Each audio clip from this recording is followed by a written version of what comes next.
அனைவருக்கும் வணக்கம். Process planning and cost estimation இந்த சப்ஜெக்டை பொறுத்த வரைக்கும் எப்படின்னு பார்த்தீங்கன்னா, டயக்ராம் வரைஞ்சிட்டு அதுக்கு வந்து தியரி எழுதி பாஸ் பண்ணுறதோ, அல்லது வந்து ஒரே ப்ராப்ளம்ஸாக எழுதி 2 சம் எழுதினா போதும் பாஸ் பண்ணிடலாம் அப்படிங்கிறதோ, இந்த மாதிரி ஒரு ரூட்டை ஃபாலோ பண்ண முடியாது. என்னென்னு கேட்டிங்கன்னா, இந்த ப்ராசஸ் பிளானிங்கில் தியரி இருக்கும், ப்ராப்ளம்ஸ் இருக்கும். ரெண்டுமே ஒரு காம்ப்ளிகேட்டடான விஷயம். என்னென்னு கேட்டிங்கன்னா, ரிப்பீட்டடான வேர்ட்ஸ். இந்த ரிப்பீட்டடான வேர்ட்ஸ் என்னென்னு பார்த்தீங்கன்னா, process, product, manufacturing, work piece, labour, cost, இது போன்ற வேர்டு தான் ரிப்பீட்டடாக வந்துட்டு இருக்கும். எந்த கொஸ்டினுக்கு எந்த ஆன்சர்னு சொல்லி ஐடென்டிஃபை பண்ணுறது அதில் மிகப்பெரிய விஷயம். ஸோ இந்த வீடியோவில் வந்து ஃபஸ்ட் யூனிட்டை குறித்து பார்க்க போகிறோம். கொஞ்சம் பொறுமையாக பாருங்கள். புரியலனா ரிப்பீட் பண்ணி அதை கொஞ்சம் பேக்வேர்ட் வந்து பார்த்தீங்கன்னா உங்களுக்கு புரியும். அதே போல் வந்து இந்த யூனிட்டுக்கு அடுத்தடுத்த யூனிட் போடுறப்போ கண்டிப்பாக கால்குலேஷன் இருக்கும். ஸோ இந்த யூனிட்டை ரொம்ப ஈஸியாகவும் எடுத்துகிட்டு நம்ம கடந்து போக முடியாது. உங்களுக்கு உண்டான ப்ரிப்பரேஷன் வந்து ஹார்ட் ஒர்க் பண்ணாமல் தான் ப்ராசஸ் பிளானிங் காஸ்ட் எஸ்டிமேஷனையும் பாஸ் பண்ண முடியும். ஸோ வீடியோ உண்மையாக பாருங்கள். நன்றி. Process planning and cost estimation unit 1 வந்து பார்த்தீங்கன்னா ப்ராசஸ் பிளானிங். அதுதான் ஃபர்ஸ்ட் யூனிட்டுடைய டைட்டில். ஓகேவா? இதில் என்னென்ன டாபிக்ஸ் இப்போ பார்க்க போகிறோன்னு பார்த்தா ஃபர்ஸ்ட் யூனிட்னுடைய டாபிக்ஸ் வந்து இந்த 8 டாபிக் தான். இந்த 8 டாப்பிக்கை ப்ரிப்பேர் பண்ணாலே கம்பல்சரியாக 10 மார்க் அட்டன் பண்ண முடியும். சரியா? ஸோ இதில் வரிசையாக ஒவ்வொரு டாப்பிக்காக பார்ப்போம். Factor affecting process planning procedure, make or buy decision. Make or பைனா மேக்னா தயார் பண்ணுறது, பைனா வாங்குறது, வாங்குறோமா இல்லை தயார் பண்ணுறோமா அப்படின்னு ஒரு டெசிஷன் எடுக்கிறோம். 4வது வந்து ஆட்டோமேட்டட் ப்ராசஸ் பிளானிங். 5வது ஜென்ரேட்டர் ப்ராசஸ் பிளானிங் அல்லது ஜென்ரேட்டிவ் ப்ராசஸ் பிளானிங். 6வது ப்ராசஸ் பிளானிங் ஆக்டிவிட்டினா செயல்பாடுகள். 7வது process planning principle of line balancing and value engineering. இந்த 7, 8 வந்து நான் வீடியோல உங்களுக்கு எக்ஸ்பிளைன் பண்றேன். ஸோ இப்போ வந்து பிபிடினுடைய ஸ்கிரீன்ல தான் நீங்க பார்க்க போறீங்க. சரியா? அடுத்தது ஃபர்ஸ்ட் டாபிக் எடுத்துட்டோம் அப்படின்னா, ஃபேக்டர் அஃபெக்டிங் ப்ராசஸ் பிளானிங். என்னென்ன வந்து ப்ராசஸ் பிளானை தயார் பண்றதுக்கு பாதிக்குது, அந்த காரணங்கள் யாவை? அதுதான் முதல் கேள்வி. ஸோ ப்ராசஸ் பிளான்னா ஃபர்ஸ்ட் என்ன அர்த்தம்? செயல்முறை திட்டமிடல்னா ஒரு இண்டஸ்ட்ரியில ஒரு பொருளை தயாரிக்கிறதுக்கு முன்னாடி அந்த பொருள் தயாரிக்கிறதுக்கு ஆகிற செலவு எவ்வளோ, அதுக்கு உண்டான டைமென்ஷன் என்ன, அது எவ்வளவு நாளுக்குள்ள டெலிவரி கொடுக்கணும், அதுல என்னென்ன மேனுஃபேக்சரிங் பண்ணணும், என்னென்ன மிஷினரிஸ் அதுல யூஸ் பண்ணணும், அந்த மிஷினரி நம்ம கிட்ட இருக்கா, அவ்வளவு ஒர்க்கர் நம்ம கிட்ட இருக்காங்களா, இது எல்லாத்தையும் சேர்த்து வச்சு ஒரு டேட்டா தயார் பண்றது பேர் தான் ப்ராசஸ் பிளானிங். ஓகேவா? First one amount of production. இதுதான் வந்து பாதிக்கக்கூடிய முக்கியமான காரணி. என்னது? Amount of production. அடுத்தது ஸ்கில்டு லேபர், அதாவது திறமையான வேலையாட்கள். 3வது டெலிவரி டேட், எந்த டேட்ல நம்ம ப்ராடக்டை டெலிவரி பண்ணணும் அப்படின்னு முக்கியம். அதை பொறுத்தா நம்ம வந்து ப்ராசஸ் பிளானை தயார் பண்ண முடியும். 4வது மெட்டீரியல் சைஸ் அண்ட் ஸ்டாக். நம்ம கிட்ட அந்த மெட்டீரியல் மூலப்பொருட்கள் இருக்கான்னு ஃபர்ஸ்ட் பார்க்கணும். அடுத்தது அந்த பொருளுடைய சைஸை பார்க்கணும். நமக்கு என்ன சைஸில் தயார் பண்ணணும், நம்ம கிட்ட அந்த மிஷினரிஸ் இருக்கிறதாங்க சைஸ் ரொம்ப முக்கியம். 5வது வந்து அக்யூரசி ஆஃப் ப்ராடக்ட். அக்யூரேஷன் என்ன அர்த்தம்? துல்லியத்தன்மை தான் வந்து இந்த ஒரு எக்ஸாம்பிள் இது காட்டியிருக்கேன். இதுல வந்து பார்த்தோம்னா அக்யூரசி 0.2 ரேஞ்சில் அவ்வளவு தூரம் அக்யூரேட்டா காட்டுது. இது போல நம்ம கிட்ட அக்யூரசியான ப்ராடக்ட் வந்து தயார் பண்ண முடியுமான்னு பார்க்கணும். 6வது அக்யூரசி ஆஃப் மிஷின்ல இருக்கக்கூடிய அக்யூரசி. 10 mm டயமீட்டர் போடணும்னா கம்பல்சரி அந்த மிஷின் 10 mm டயமீட்டர் கரெக்டா எக்ஸாக்டா நம்ம கிட்ட இருக்கிற ட்ரில்லிங் மிஷின் யூஸ் பண்ணி அந்த ட்ரில் போடணும். அப்படி இருந்தா மட்டும்தான் நமக்கு தேவையான ப்ராசஸ் பிளானிங் பர்ஃபெக்டா இருக்கும். இல்லைன்னா இந்த ப்ராசஸ் பிளானை நான் இந்த 6 காரணங்கள் வந்து பாதிப்படைய வைக்கும். அதான் ஃபேக்டர்ஸ் அஃபெக்டிங் ப்ராசஸ் பிளானிங். 6 பாயிண்ட்டை வச்சு நீங்க எழுதிக்கணும். இதுக்கு 10 மார்க் உண்டு. அடுத்தது டாபிக் 2 பாத்தீங்கன்னா ப்ராசஸ் பிளானிங் ப்ரொசீஜர். அர்த்தம் செயல்முறை. ஃபர்ஸ்ட் வந்து இதுல என்ன சார் படம் இருக்கு கீழே, அந்த படத்துக்கு என்ன அர்த்தம் அப்படின்னா, இந்த படம் வந்து நீங்க வரைய வேண்டிய உண்டான படம் இல்ல தம்பி, இந்த ஹெட்டிங்கை மனப்பாடம் பண்றதுக்கு ஒரு டயக்ராம். இந்த டயக்ராம் பார்த்து இந்த ஹெட்டிங்கை நீங்க மனப்பாடம் பண்ணிக்கலாம், ஓரளவுக்கு புரிஞ்சுக்க முடியும். அதுக்காக தான் இந்த டயக்ராம். ஸோ ஃபர்ஸ்ட் வந்து கிரியேட் ஒர்க் டிராயிங், அந்த படத்தை வந்து தேவையான வரைபடத்தை வரையணும். 2வது மேக் ஆர் பை, தயாரிக்கணுமா வாங்கணுமா அப்படின்னு டெசிஷன் எடுக்கணும். அடுத்தது மேனுஃபேக்சரிங் செய்யும் முறை தீர்மானித்தல்.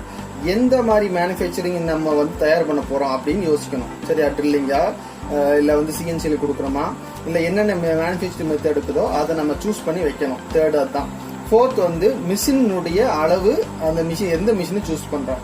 ஸோ இதுல என்ன சார் வந்து ஜேசிபி மிஷின் எல்லாம் வச்சிருக்கீங்க அப்படின்னு கேட்க வேண்டாம். இதுல சின்னது பெருசு அல்லது வெவ்வேறு வகையான மிஷினரிஸ் இருக்கு பத்தியா, அந்த ஒரு இமேஜினேஷனுக்காக தான் உனக்கு இந்த டயக்ராம் கொடுத்துருக்கேன். அடுத்தது பாத்தீங்கன்னா 5th கொஸ்டின் மெட்டீரியல்களை தேர்ந்தெடுத்தல். மெட்டீரியல்னாவே பொதுவாக நம்ம துணியில தான் அதிகமாக நம்ம மெட்டீரியல் என்ன மெட்டீரியல்னு கேட்போம். சரியா? ஸோ அந்த ஹெட்டிங்கை ஞாபகம் வச்சதுக்காக மெட்டீரியல் செலெக்ஷன் டயக்ராம் ஞாபகம் வச்சுக்க. ஆறாவது ஜிக்ஸ் அண்ட் ஃபிக்சர்ஸ். என்னென்ன உபகரணங்கள் வேணும் பொருளை வைக்கிறதுக்கு, எடுக்கிறதுக்கு, ஒர்க் பீஸை வைக்கிறதுக்கு. அது ஜிக்ஸ்னா ஜிக்ஸ், ஃபிக்சர்னா என்ன அர்த்தம்னா ஒர்க் பீஸை பிடிக்கக்கூடிய கருவிகளுக்கு தான் ஜிக்ஸ் அண்ட் ஃபிக்சர்னு பேர். ஒர்க் பீஸை டேபிள் மேலேயோ இல்ல மிஷின் அதாவது ட்ரில்லிங் டேபிள் மேலேயோ இல்ல வந்து கட்டிங் டேபிள் மேலேயோ வச்சு கெட்டியா பிடிக்கிறதுக்கு உண்டான உபகரணங்கள் தான் ஜிக்ஸ் அண்ட் ஃபிக்சர்ங்கிறது. அடுத்தது வந்து டூலிங் ரெக்யர்மெண்ட்ஸ். என்னென்ன நம்ம உபகரணங்கள் வேணும், என்னென்ன ஸ்பேனர், நட்டு, ஸ்பேனர்ல இருந்து போல்ட்டு, ஸ்க்ரூ டிரைவர்ல ஆரம்பிச்சு மெஷரிங் இன்ஸ்ட்ருமெண்ட் எல்லாம் என்னென்ன வேணுமோ அதெல்லாம் எடுத்துக்கணும். அதுக்கடுத்து 8வது point finding the setup time and start up time. அந்த மிஷின் வந்து எவ்வளவு நேரம் ரன் ஆகுது, அதன் மூலமா எவ்வளவு ப்ரொடக்ஷன் கிடைக்குதுன்னு பாக்குறது 8வது பாயிண்ட். ஸோ இந்த 8 பாயிண்ட் உங்களுக்கு ஞாபகம் வந்துச்சா? இதுதான் வந்து கொஸ்டின் வந்து ப்ராசஸ் பிளானிங் உடைய ப்ரொசீஜர். 8 பாயிண்ட்டையும் மறுபடியும் டயக்ராம் ஒரு தடவை பாத்துக்குங்க, சரியா? ஓகே, அடுத்து topic 3 make or buy decision using break even analysis. Make or buy decision என்ன அர்த்தம்? தயாரிப்பதா வாங்குவதா. இப்போ நம்ம டைரக்டா வந்து இந்த ஒரு 3 ஸ்லைடுக்கு அடுத்து ஒரு எக்ஸாம்பிள் ஒன்று போயிடுவோம். இந்த எக்ஸாம்பிள் என்னன்னு பாத்தீங்கன்னா, உங்க வீட்டுக்கு ஒரு 15 உறவினர்கள், 15 சொந்தக்காரங்க வந்திருக்கான்னு வச்சுக்கோம். அவங்களுக்கு டீ வாங்கணும். அதைய வெளியே வாங்குவீர்களா அல்லது வீட்டில் தயாரித்துக் கொள்வீர்களா? கொஸ்டின் படிக்கணும், படி பாருங்க. உங்கள் வீட்டிற்கு 15 உறவினர்கள் வந்துள்ளார்கள் என வைத்துக் கொள்வோம். அவர்களுக்கு தேநீர் வேண்டும். வெளியில் வாங்குவீர்களா அல்லது வீட்டில் தயாரித்துக் கொள்வீர்களா? அதுதான் கேள்வி. சோ கடையில் ஒரு டீயின் விலை 10 ரூபாய். வீட்டில் தயாரித்தால் ஆகும் மூலப்பொருள் செலவு 50 ரூபாய். மேலும் ஒரு டீக்காகும் இதர செலவு ரூபாய் 4. இதுதான் கேள்வி, சரியா? சார், இந்த மாதிரி கேள்வி எல்லாம் தமிழ்ல வந்து நம்ம சப்ஜெக்ட்ல பிபிசில இருக்கான்னு கேட்டா தம்பி, இந்த கொஸ்டின்ஸ் வந்து அண்டர்ஸ்டாண்ட் பண்ணினா நீ 10 மார்க் கொஸ்டின் அண்டர்ஸ்டாண்ட் பண்ண முடியும். அதனால உனக்கு தமிழ்ல புத்தகத்தில் இல்லாத, சிலபஸ்ல இல்லாத பொதுவான ஒரு ஜெனரலான ஒரு கொஸ்டின் தான் இந்த கொஸ்டின், நீங்க புரிஞ்சுக்கிறதுக்காக, சரியா? இந்த இதுல என்ன கேட்டிருக்காங்க, 5 பேர் வீட்டுக்கு வராங்க. டீயை வீட்டுல போடலாமா வெளியே வாங்கிக்கலாமா? வீட்டுல போட்டா என்ன ஆகுதாமா, 50 ரூபாய் மூலப்பொருள் செலவு. மூலப்பொருள்னா சர்க்கரை, டீ தூள், அதெல்லாம் பால், இதெல்லாம் வந்து மூலப்பொருள். மேலும் ஒரு டீக்காகும் இதர செலவு 4 ரூபாய். இதர செலவுனா நம்ம டீக்கு என்ன ஆகும், கேஸ் தான் ஆகும். அந்த கேஸ் செலவு 4 ரூபான்னு வச்சுக்கோ. வெளியே கடையில வாங்கினா ரூபாய் 10. சோ இப்ப என்ன பண்ணுவோம், 10 டீ 15 பேத்துக்கு, சரியா? கிவன் டேட்டா, உறவினர்கள் எண்ணிக்கை, அது என்னன்னு எடுத்துக்கோ, எண்ணிக்கை என், ஓகேவா? அந்த எண்ணிக்கைங்கிறது என்னன்னு ஞாபகம் வச்சுக்க. கடையில் ஒரு டீயின் விலை 10 ரூபாய், பிரைஸ் 10. வீட்டில் ஆகும் மூலப்பொருள் செலவு எஃப்ங்கிறது பிக்ஸ்டு பிரைஸ் 50. வீட்டில் ஆகும் இதர செலவு பிங்கிறது வேரியபிள் காஸ்ட் 4 ரூபாய், சரியா? சோ இப்போ மட்டும் பொதுவாவே நீ இந்த வீடியோ பாக்குற நீ கொஞ்சம் இமேஜினேஷன் பண்ணு. 15 டீ வேணும், ஒரு டீ 10 ரூபாய். அப்ப வெளியே வாங்கினா எவ்வளவு செலவாகும்? வெரி குட், நீ சொன்னியல்லன்னு தெரியல, 150 ரூபாய். அதுக்கடுத்து வீட்டில் தயாரித்தால் ஆகும் செலவு, அதுக்கு வந்து ஃபர்ஸ்ட் சொன்ன ஃபார்முலா, கடையில் வாங்கினா NNTP, அதாவது எண்ணிக்கை எத்தனை பேர், ஒரு டீயோட விலை. வீட்டில் தயாரித்தா கொஞ்சம் ஃபார்முலா மாறும், F plus NV, அதாவது மூலப்பொருள் செலவு 50 ரூபாய், ஒரு டீக்கு 4 ரூபாய் ஆகுது. அப்போ 15 பெருக்கல் 4 கூட்டி பார்த்தா எவ்வளவு வரும்? 4 5 எவ்வளவு? 60. 60 பிளஸ் 50 110. சோ வந்து இப்ப வீட்டுல தயார் பண்ணா 110 ரூபாயில முடியும், கடையில வாங்கினா 150 ரூபாய் ஆகும். சோ நம்ம என்ன பண்ணுவோம், மேக்கிங் டெசிஷன் எடுப்போமா இல்ல பையிங் டெசிஷன் எடுப்போமா? ஏன்னா இதுதான் செலவு கம்மியாகுது. அப்போ நம்ம வீட்லயே தயார் பண்ணுவோம், மேக்கிங் டெசிஷன் தான் எடுப்போம். இதுதான் வந்து கொஸ்டின். இதே தான் வந்து 10 மார்க் கேள்வியா கேட்டிருக்காங்க, சரியா? இப்போ இந்த வீடியோ பார்த்துட்டு இந்த சம் உனக்கு புரிஞ்சிருச்சா இல்லையான்னு செக் பண்றதுக்கு 2017 போர்டு எக்ஸாம் கொஸ்டின் பேப்பர் உனக்கு கொடுத்துருக்கேன். இதே கொஸ்டின் தான் 17B. இந்த கொஸ்டினுக்கு நீ ஆன்சரை கண்டுபிடிச்சு சொல்லு பார்ப்போம். ஆன்சரை கண்டுபிடிச்சு கமெண்ட் பாக்ஸ்ல உன்னுடைய ஆன்சரை மேக் ஆர் பை டெசிஷன், உன்னோட ஆன்சர் என்னவோ அதை நீ வந்து கமெண்ட்ல போடு. இந்த யூடியூப்னுடைய கமெண்ட் பாக்ஸ்ல உங்களுக்கு ஆன்சர் வேணும், ஓகேவா? இதுதான் 17. இது உங்களுக்கு வந்து என்னன்னு சொல்லிட்டு நீயா அண்டர்ஸ்டாண்ட் பண்ணி புரிஞ்சுக்க, சரியா? எக்ஸாம்பிள் வேணும், சாரி, சிம்பிள் எக்ஸ்பிளேஷன் வேணா கொடுத்துறேன். 2500 காம்பனன்ட்ங்கிறது எண்ணிக்கை. அடுத்து அதே போல வெளியே வாங்குறது வந்து பிரைஸ், ஓகேவா? At same time capture factor itself, fixed cost will be, fixed காஸ்ட்னா F, வேரியபிள் காஸ்ட்னா V. இப்ப இதனுடைய ஆன்சரை கண்டுபிடிச்சு நீங்க சொல்லுங்க. இதே தான் இது 10 மார்க்ல கேட்டுருக்காங்க தம்பி. இந்த டீ கடை சம்முக்கு 10 மார்க் உண்டு, அது அந்த மாடல் சம்முக்கு, ஓகேவா? இப்போ வந்து முக்கியமானதுக்கு இப்போ ஹெட்டிங்க்கு வருவோம், மேக் ஆர் பை டெசிஷனுக்கு இப்போ வரலாம். இப்போ என்னன்னு பார்த்தோம்னா, ஒரு மேக் ஆர் பை, ஒரு பொருளை நம்மளே தயார் பண்ணிக்கலாமா வெளியே வாங்கிக்கலாமா? ஒவ்வொரு பைக் கம்பெனி வந்து இப்போ வந்து ஒரு பஜாஜ் கம்பெனி பைக் இருக்குன்னா அவங்க யூஸ் பண்ற டயர் வந்து டிவிஎஸ் டயர்ஸ் பிராண்ட் யூஸ் பண்ணுவாங்க. அதனோட நட்டு வேற பக்கம் வாங்குவாங்க. ஸோ எல்லாத்தையும் அவங்களே ஒரே கம்பெனி தயார் பண்ணணும்னு அவசியம் கிடையாது. அவங்களுடைய ப்ராடக்டை வெளியும் வாங்க முடியும். ஸோ வெளியே வாங்கலாமா நம்ம கம்பெனிக்குள்ளேயே தயார் பண்ணலாமா அப்படின்னு டெசிஷன் எடுக்கிறது பேர் தான் make or buy. First factor affecting the make or buy decision. Factor என்னென்ன ஃபேக்டர்? ஃபர்ஸ்ட் குவான்டிடேட்டிவ் ஃபேக்டர், எண்ணிக்கை தொடர்பான விஷயங்கள். ஒன்னு opportunity cost, incremental cost, ideal facility. அதாவது பணம் வந்து எந்த அளவுக்கு நம்ம கிட்ட வேல்யூ இருக்கு, அந்த பொருள் தயார் பண்றதுக்குண்டான எக்யூப்மெண்ட் செலவு, இதெல்லாம் நமக்கு எவ்வளவு ஆகுதுன்னு பார்க்கணும். இன்கிரிமெண்டல் காஸ்ட்னா நம்ம தயார் பண்ண மூலப்பொருளுடைய விலை அதிகமாயிட்டே போகுதுன்னா அதுவும் நமக்கு மேக் ஆர் பை டெசிஷனை பாதிக்கும். ஸோ அதையும் பார்க்கணும். ஐடியல் ஃபெசிலிட்டி அப்படின்னா நம்ம கிட்ட எத்தனை மிஷினரிஸ் வந்து அவைலபிள் இருக்கு, சும்மா இருக்கு. ஐடியல்னா வந்து இப்போ கரண்ட்ல இருக்கிறது, ஒர்க் ஆகாம தயார் நிலையில் இருக்கிறது தான் அந்த ஐடியல் ஃபெசிலிட்டி. அதுக்கடுத்து குவான்டிட்டி, குவாலிட்டேட்டிவ். குவாலிட்டின்னு என்ன அர்த்தம்? தரம் சார்ந்த விஷயங்கள். ப்ராடக்ட் குவாலிட்டி நம்ம எந்த அளவுக்கு வேணும் தேவைப்படுது, அந்த குவாலிட்டி தயார் பண்றதுக்கு மிஷினரிஸ் இருக்கான்னு பார்க்கணும். பேட்டன், அந்த பொருளை தயார் பண்றதுக்கு சட்ட ரீதியான அனுமதி பெற்றிருக்கிறோமா, அதான் பேட்டன் அப்படிங்கிறது. மூணாவது வந்து மூணாவது ஸ்கில் அண்ட் மெட்டீரியல்ஸ். அந்த பொருளை தயார் பண்றதுக்கு தேவையான தகுதியும் அதுக்குண்டான பொருள்களும் நம்மகிட்ட இருக்கான்னு பார்க்கணும். நாலாவது லாங் டைம் கன்சிடரேஷன். இந்த பொருளை வந்து எவ்வளவு நாட்களுக்கு நம்ம சேமித்து வைக்க முடியும், அதை எப்படி பாதுகாக்க முடியும், அதை ஸ்டோர் பண்றதுக்கு நம்மகிட்ட இட வசதி இருக்கா, எல்லாம் சேர்ந்துதான் இந்த லாங் டைம் கன்சிடரேஷன். மூணாவது இம்பார்ட்டன்ட் வந்து other factor. Make or buy decision வாங்குறதா தயார் பண்றதான்னு பாக்குறதுக்கு முக்கியமான பிற காரணிகள் வந்து நம்பர் ஆஃப் சப்ளையர். நம்ம கிட்ட அந்த அளவுக்கு விற்பனை பிரதிநிதிகள் இருக்கிறாங்களா, சப்ளையர் ரிலையபிலிட்டி, நம்ம கொடுக்கிற விற்பனை பிரதிநிதிகள் நம்பகத்தன்மையோடு இருக்கிறாங்களா. Seasonal demand. சீசனல் டிமாண்ட்னா ஒரு சீசனுக்கு ஒரு பொருள் விற்கும், அடுத்த சீசன் வந்துச்சுன்னா அந்த பொருள் அப்படியே டிராப் ஆயிரும். ஸோ இதையும் மைண்ட்ல வச்சு தான் மேக் ஆர் பை டெசிஷன் நம்ம எடுக்கணும். சரியா?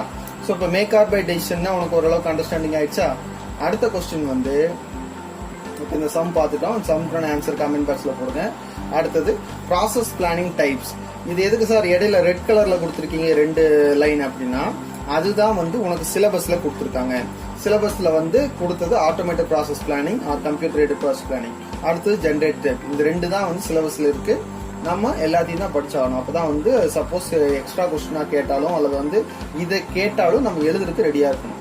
First manual process planning. அதான் வந்து ஃபர்ஸ்ட் டைப். ப்ராசஸ் பிளான் சொல்லிட்டு ஆல்ரெடி செயல்முறை திட்டமிடல். First manual process planning. Manual process planning என்னன்னு பார்த்தோம்னா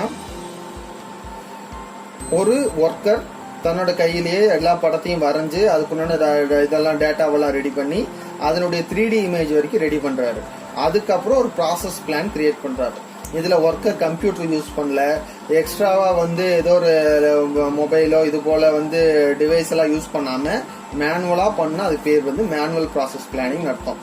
இந்த ப்ராசஸ் பிளானிங்ல என்னென்ன ஒர்க் பீஸ் வேணும், அதனுடைய சைஸ் என்ன, அதுக்கு என்ன மிஷின் வேணும், அந்த மிஷினோட நம்பர் என்ன, அதுக்கு டூல் என்ன யூஸ் பண்ணும், அது செட்டப் எத்தனை, அதாவது வந்து செட்டப் டைமிங் எவ்வளவு நேரம் ஆகும், அது ஸ்டாண்டர்ட் டைமிங் ஒரு ஒர்க் பீஸ்க்கு எவ்வளவு நேரம் ஆகும், எல்லாத்தையும் டேட்டா எடுத்து ரெடி பண்றது பத்தியா. இதுதான் மேனுவல் ப்ராசஸ் பிளானிங். இனி அடுத்தது 2 டாபிக் இதுல கவர் ஆகுது. எது? ஆட்டோமேட்டிக் ப்ராசஸ் பிளானிங் டாபிக்கும் ஜெனரேட்டிவ் டைப் சிஏபிபி. இந்த 2ம் இதுல கவர் ஆகும். சரியா? சோ ஆட்டோமேட்டிக் ப்ராசஸ் பிளானிங் கேட்டா இந்த 2ஐயும் எக்ஸ்பிளைன் பண்ணணும். எதைய? Retrieval type, variant type, retrieval or variant டைப்பும் ஜெனரேட் 2 சேர்த்து தான் 10 மார்க்னு அர்த்தம். ஆட்டோமேட்டிக் ப்ராசஸ் பிளானிங் 10 மார்க் கேள்வி கேட்டாங்கன்னா, தனியா ஜெனரேட்டிவ் டைப் கேட்டா இந்த படத்தை போட்டு இது கூட இன்னொரு பெரிய படம் புக்ல இருக்கும் அதோட சேர்த்து போட்டீங்கன்னா உங்களுக்கு அந்த 10 மார்க் உண்டான ஆன்சர் கிடைக்கும். சரியா? சோ இதுல ஃபர்ஸ்ட் தெரிஞ்சுக்க வேண்டியது retrieval type or variant type. இதுல என்ன பண்றோம் அப்படின்னா ஒரு ப்ராசஸ் பிளான ரெடி பண்றவங்க குரூப் டெக்னாலஜி கோட் யூஸ் பண்ணி, குரூப் டெக்னாலஜினா ஒரே மாதிரி இருக்கிற பொருளை ஒரு தொகுதியாக எடுத்து வைக்கிறார், அதான் வந்து குரூப் டெக்னாலஜி. அந்த பொருள்களை வந்து தனியா பிரிச்சு வச்சதுக்கு அப்புறம் கீழே வந்து மாஸ்டர் டேட்டா இருக்கும். சரியா? அந்த மாஸ்டர் டேட்டால மாஸ்டர் பிளான்ல வந்து என்ன இருக்கும் அப்படின்னா ஒரு வீடு கட்டணும்னு எடுத்துக்குவோம். ஒரு 10க்கு 10 ரூம் வேணும் அப்படின்னா அதுக்கு எத்தனை செங்கல் தேவைப்படும், அதுக்கு எத்தனை சிமெண்ட் வேணும்னு மாஸ்டர் பிளான்ல இருக்கும். அதுல இருந்து தேவையானதை எடுத்து 10க்கு 10 ரூமா அதுக்கு ஒன்னான வச்சு ஈஸியா எடுத்துக்கலாம். இதுதான் ரிட்ரீவல் ஆர் வேரியன்ட் டைப். ஓகேவா? ஆல்ரெடி இருக்கிற டேட்டாவை யூஸ் பண்ணி ஒரு ப்ராசஸ் பிளான தயார் பண்ணலாம். ஈஸியான மெத்தட் இந்த retrieval type or variant type இந்த மெத்தட். அதுக்கடுத்து ஜெனரேட்டிவ் டைப்ங்கிறது கொஞ்சம் ரிஸ்கான வேலை. என்னன்னு கேட்டா ஒவ்வொரு மிஷின்லயும் machining tool, cutting tool, jigs, materials, இதில் எல்லாம் போய் இருக்கிற டேட்டாவெல்லாம் கேதர் பண்ணி மேனுஃபேக்சரிங் ஃபெசிலிட்டி இன்ஃபர்மேஷனை கேதர் பண்ணும். சரியா? அதை வந்து ப்ராசஸ் பிளான் லாஜிக் அனுப்பிச்சுட்டு அதுக்கப்புறம் ப்ராசஸ் பிளானை நம்ம உருவாக்கணும். சரியா? ஃபர்ஸ்ட் இதுக்கு என்ன வித்தியாசம்னா, இந்த இடத்துல மாஸ்டர் பிளானை வச்சு யூஸ் பண்ணி ப்ராசஸ் பிளான் தயார் பண்ணுவாங்க. இங்க machine tool, cutting tool, jigs, material எல்லாத்தையும் அனலைஸ் பண்ணி ஒரு ஃபெசிலிட்டி இன்ஃபர்மேஷனை கேதர் பண்ணி அதுக்கப்புறம் ப்ராசஸ் பிளான் லாஜிக்ல கொண்டு போய் ப்ராசஸ் பிளான் தயார் பண்ணுவாங்க. சரியா?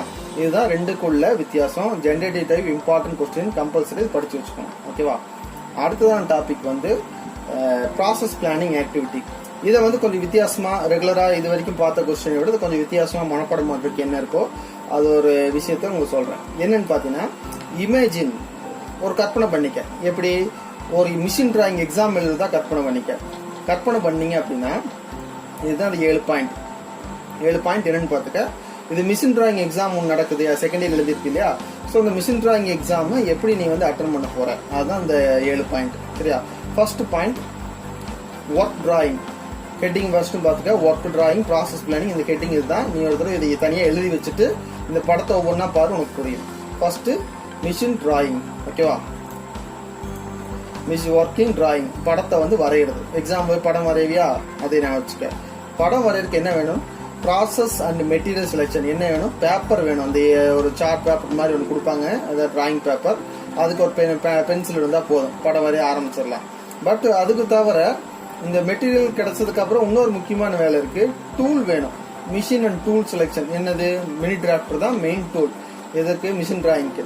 அடுத்தது வந்து குவாலிட்டி கண்ட்ரோல் எக்ஸாமினேஷன். இதுதான் நீ எக்ஸாம்ல வரைஞ்ச படம்னு வச்சுக்கோ. 4th பாயிண்ட் இதுதான், குவாலிட்டி கண்ட்ரோல் எக்ஸாமினேஷன். எக்ஸாமினேஷன்ங்கிற வார்த்தை அங்கேயே வருது. ஸோ எக்ஸாம்ல வரைஞ்ச படத்தை ஞாபகம் வச்சு அந்த 4th பாயிண்ட்டை மைண்ட்ல கொண்டு வந்துரு. சரியா? அதுக்கு அடுத்து கால்குலேட்டிங் தி ப்ரொடக்ஷன் காஸ்ட். யார் பேப்பர் திருத்துவா? ஸோ கால்குலேஷன் பண்றாங்க. ஸோ அந்த 5வது பாயிண்ட் ஃபர்ஸ்ட் எக்ஸாமுக்கு அப்புறம் கால்குலேஷன். இந்த படத்தை வச்சு அந்த பாயிண்ட் ஞாபகம் வச்சுக்கோங்க. அடுத்தது டாக்குமெண்டேஷன் ஆஃப் ப்ராசஸ் பிளான். உங்களுடைய எக்ஸாம் பேப்பரை இது போல அடிக்க வச்சு ஸ்டாஃப் வந்து வெரிஃபை பண்ணுவாங்க, அந்த டாக்குமெண்டேஷன் ஒர்க்கை பார்ப்பாங்க. சரியா? கான்செப்ட் அண்டர்ஸ்டாண்ட் பண்ணிக்க தம்பி. அடுத்தது கம்யூனிகேஷன். கம்யூனிகேஷன்னா உன்னுடைய திருத்தின பேப்பரை ஸ்டூடெண்ட்க்கு டிஸ்ட்ரிபியூட் பண்ணுவாங்க, அதுதான் எக்ஸாம் பேப்பர் டிஸ்ட்ரிபியூஷன், கம்யூனிகேஷன். சரியா? இப்போ நமக்கு முதல்ல இருந்து வருவோம். இந்த 6 பாயிண்ட் புரியுதான் பாரு. ஒர்க்கிங் டிராயிங், அதுக்காக ஏதாவது பேப்பர் படம் எடுத்து வச்சுக்கிறோம். ப்ராசஸ் மெட்டீரியல் செலெக்ஷன், பேப்பரும் பென்சில் எடுத்துக்கிறோம். டூல் செலெக்ஷன், என்னது? Mini drafter. Quality control examination, அந்த படத்தை போட்ட மாதிரி. அடுத்தது கால்குலேட்டிங், பேப்பர் திருத்துறாங்க. டாக்குமெண்டேஷன், ஸ்டாஃப் வந்து உங்களுடைய பேப்பரை அடிக்க வச்சு மார்க்ல என்ட்ரி பண்றாங்க. அதுக்கு அடுத்து 7வது கம்யூனிகேஷன், திருத்தின பேப்பர் மார்க்கை உங்கள்கிட்ட கொண்டு வந்து கம்யூனிகேட் சொல்றாங்க. ஸோ இந்த 6 பாயிண்ட்டை இது போல இமேஜின் பண்ணிட்டு அப்படின்னா இந்த 7 ஹெட்டிங்கும் 6ன்னு சொல்லிட்டு 7 ஹெட்டிங்கும் உனக்கு வந்து மறக்காது. ஸோ அதுக்காக தான் வந்து இது போல ஒரு எக்ஸாம்பிள் சொன்னேன், அதுக்கு நான் படத்தையும் காட்டினேன். சரியா? இந்த யூனிட்ல வர மிக முக்கியமான ஒரு கொஸ்டின் வந்து line balancing and value engineering. Line balancing எப்படி புரிஞ்சுக்கிறதுனா, ஒரு இண்டஸ்ட்ரியில ஒர்க்கருக்கும் அவங்களுக்கு கொடுக்குற ஒர்க் லோடையும் சரியா பிரிச்சு கொடுக்கணும். சரியா? ஸோ உங்களுக்கு எப்படி எக்ஸாம்பிள் சொல்லணும் அப்படின்னு பார்த்தீங்கன்னா, நம்மளுடைய எஸ்எம் லேப், ஸ்பெஷல் மிஷின் லேப்ல கண்டிப்பா ஷேப்பிங் மிஷின் பார்த்துருப்பீங்க, ட்ரில்லிங் மிஷின் கேள்விப்பட்டிருப்பீங்க. ஸோ ஷேப்பிங் மிஷினுக்கும் ட்ரில்லிங் மிஷினுக்கும் 2 ஒர்க்கர் இருக்கிறான்னு வச்சுக்கோ. ஷேப்பிங் மிஷினில் ஒரு ஒர்க் பீஸ் போகிறதுக்கு 10 நிமிஷம் ஆகும். ஏன்னா ரேம் போய் நெக்குன்னு அடிச்சுட்டு அந்த ஒர்க் பீஸ் 10 mm எடுக்கிறதுக்கே ஒரு 1 மணி நேரம் ஆகும், அல்லது ஒரு 10 நிமிஷம் ஆகுதுன்னே வச்சுக்கோ. 6 ஒர்க் பீஸ் ஆகும் 1 ஹவர் போடுறதுக்கு. அதே ட்ரில்லிங் மிஷினில் 1 மணி நேரத்துக்கு 20-30 ட்ரில் போட்டு எடுத்துகிட்டு போயிடுவோம். ஸோ அந்த ஒர்க் பீஸ் குவான்டிட்டி எடுப்போம் இல்லையா, ப்ராடக்ட் குவான்டிட்டி, அதில் 2 ஒர்க்கருக்கும் ஈக்குவலான குவான்டிட்டி எடுக்க முடியாது. ஏன்னு சொன்னால் ட்ரில்லிங் மிஷின் வந்து சீக்கிரமாக வேலையை முடிச்சிடுவார், ட்ரில்லிங் மிஷினில் ஒர்க் பண்ணுறவர். அதே ஷேப்பிங் மிஷினில் வேலை செய்கிற ஒர்க்கர் வந்து ரொம்ப டைம் எடுத்துக்குவார். என்ன காரணம்? அதனுடைய மிஷினிங் டைம் அப்படி. ஸோ அந்த இடத்துல வந்து ட்ரில்லிங் மிஷின் ஒர்க் பண்ணுறவர் 1/2 hour ஒர்க் முடிச்சுட்டு மீதி 1/2 hour மிஷின் சும்மா இருக்கும்.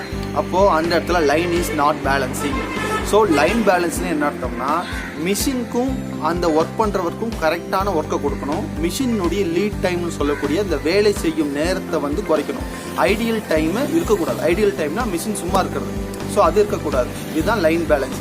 இன்னொரு விதமாக சொல்லணும்னு ஆசைப்பட்டோம்னா, இந்த வாட்டர் கேன் மேனுஃபேக்சரிங் எடுத்துக்குவோம். நம்ம வீட்டில் குடிக்கிற தண்ணியெல்லாம் இருக்குல்ல, வாட்டர் கேன், 1 லிட்டர் கேன் இருக்குன்னு வச்சுக்குவோம். ஒரு 4 வாட்டர் கேன் எடுத்துக்குவோம். இந்த 4 வாட்டர் கேனில் எத்தனை காம்பனண்ட் இருக்கும், எத்தனை பகுதியில் இருக்கும்? 2 இருக்கும். மூடி ஒன்று, வாட்டர் கேன், கேன் ஒன்று. மூடி தயாரிக்கிற 4 மூடி 4 வாட்டர் கேன் தயார் பண்ணுறதுக்கு நம்மகிட்ட 8 பேர் இருக்கிறான்னு வச்சுக்குவோம். 4 மூடி தயார் பண்ணுறதுக்கு 4 பேர், 4 கேன் தயார் பண்ணுறதுக்கு 4 பேர்னு பிரித்தோம்னா லைன் இஸ் நாட் பேலன்சிங், அந்த இடத்துல லைன் பேலன்சிங் ஆகலை. அப்போ என்ன பண்ணணும், மூடி தயார் பண்ணுறதுக்கு ஒருத்தர் இருந்தால் போதும், இது 7 பேர்த்தையும் வாட்டர் கேன் தயார் பண்ணுறதுக்கு அனுப்பணும். அப்படி இருந்தால் தான் ரெண்டும் ஒர்க்கும் ஈஸியாக முடியும், ரெண்டோட மேனுஃபேக்சரிங் டைமும் ஈக்குவலாக வந்து முடியும். இதுதான் அதில் இருக்கிற கான்செப்ட். ஸோ லைன் பேலன்சிங் புரிஞ்சுட்டு அண்டர்ஸ்டாண்ட் பண்ணால் தான் அது எழுத முடியும். அதனால தான் நேரடியாக நான் வீடியோவில் பேசுகிறேன். அது அடுத்த கொஸ்டின் வந்து இம்பார்ட்டன்ட் வந்து வேல்யூ இன்ஜினியரிங். வேல்யூ இன்ஜினியரிங் வந்து பார்த்தீங்கன்னா use value, cost value, esteem value, scrap value, exchange value, நிறைய வேல்யூ இருக்குது. ஃபார் எக்ஸாம்பிள் யூஸ் வேல்யூ அப்படின்னு வந்து இப்போ லெதர் செப்பல்ஸில் எடுப்பாங்க, லெதர் பேக்ஸ் எடுப்பாங்க. காரணம் வந்து அது யூஸ் வந்து ரொம்ப நாளுக்கு வந்து தாங்கும் அப்படின்னு சொல்லி. ஸோ அந்த இடத்துல அந்த பேக்கோட வேல்யூ யூஸ் வேல்யூ. அதே வந்து எஸ்டீம் வேல்யூன்னு எடுத்துக்கோம், நிறையா ஃபீச்சர்ஸ் அதனுடைய அனுகூலமான விஷயங்கள் நிறையா இருக்கும். அப்படி ஒரு பொருளுக்கு உண்டானதான் எஸ்டீம் வேல்யூ. ஒரு எக்ஸாம்பிள் சொல்ல போனோம், ஆக்டிவா மாதிரி ஒரு வண்டி எடுக்குன்னு வச்சுக்கோம். அந்த வண்டிக்கு என்னென்ன ஃபீச்சர் இருக்கும், லேடிஸும் ஓட்டலாம், ஜென்ஸும் ஓட்டிக்கலாம், திங்ஸ் சீக்கல் நிறையா வச்சுக்கலாம், முன்னாடி வந்து மூட்டை கூட ஏற்றிக்க முடியும். அந்த அளவுக்கு வந்து அதில் ஃபீச்சர்ஸ் இருக்குன்னு பார்க்கறதுக்கு ஒரு லுக்காக இருக்குது. அப்படி ஒரு அட்ராக்டிவான விஷயங்கள் எல்லாம் சேர்ந்தது வந்து எஸ்டீம் வேல்யூ. காஸ்ட் வேல்யூ அப்படின்னா கோல்டு எடுத்துக்கும், அதோட மதிப்பதியும் காஸ்ட் வேல்யூ அந்த கோல்டுக்கு. ஸ்கிராப் வேல்யூ அப்படின்னா ஒரு அலுமினியம் சார்ந்த பொருள்களை வந்து ஒர்க் பண்ணி முடிச்சிட்டோம், அது ஸ்கிராப்புக்கு போட்டாலும் நல்ல வேல்யூ போகும், அது ஸ்கிராப் வேல்யூ. எக்ஸ்சேஞ்ச் வேல்யூனா நம்ம ஒரு பொருள் வச்சிருக்கிறோம், சேல்ஸ் பண்ணாலும் எக்ஸ்சேஞ்சுக்கு நல்ல காஸ்ட்டுக்கு நல்ல ப்ரைஸுக்கு போகணும், அது எக்ஸ்சேஞ்ச் வேல்யூ. ஸோ இப்படி ஒரு ப்ராடக்ட்டுக்கு வேல்யூங்கிற வேர்டில் நிறைய அர்த்தங்கள் இருக்குது.